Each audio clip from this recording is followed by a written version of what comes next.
Ciao a tutti e bentornati nel mio canale. Come state? Spero tutti bene.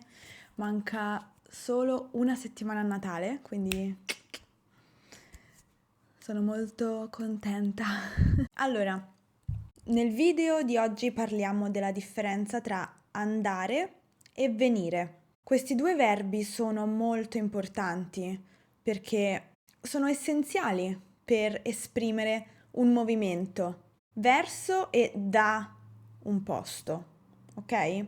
Cominciamo con andare. Andare è un verbo irregolare, come sapete, perché la coniugazione è io vado, tu vai, lui va, noi andiamo, voi andate, loro vanno. Il verbo andare esprime uno spostamento, un movimento da un punto A ad un punto B, prendendo in considerazione sempre chi parla, in questo caso io vado in un posto.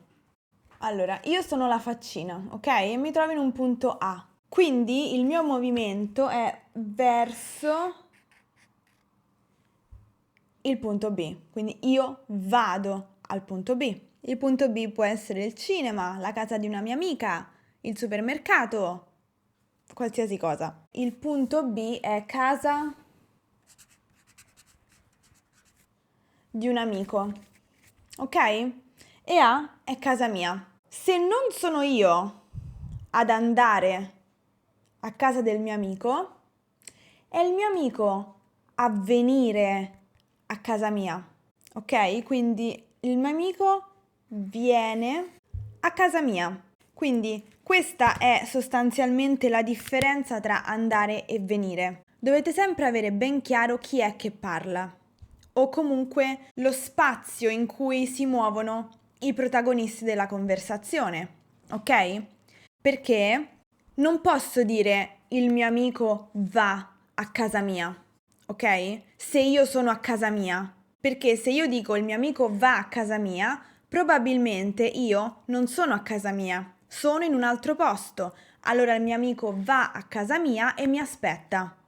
Aspetta che io ritorni. Se io sono a casa mia, devo dire il mio amico viene a casa mia. Se io mi sposto verso un luogo, verso il cinema, io vado al cinema. Se c'è un mio amico che mi aspetta al cinema, lui dirà Lucrezia viene al cinema. Perché è dal suo punto di vista. Perché io sto andando dove lui si trova. Ok? È un po' complesso perché bisogna pensare al punto di vista di chi parla. Però c'è un'eccezione con il verbo venire. Se qualcuno vi dice sto andando al museo a vedere una mostra di arte contemporanea, vuoi venire con me? Quindi in questo caso si usa il verbo venire, non c'è un motivo preciso, è la consuetudine. Suona male dire ti va di andare con me, ok? Puoi dire ti va di andare se si riformula la domanda, quindi c'è una bella mostra di arte contemporanea in centro, ti va di andare? Perché nessuno dei due ha pianificato di andare alla mostra ed è una proposta spontanea che viene fatta sul momento. Ma se uno dei due ha già programmato di andare alla mostra, può dire all'altra persona ti va di venire con me? Oppure ti va di andarci insieme? Non è difficile. Dovete semplicemente riflettere e poi vedrete che sarà naturale.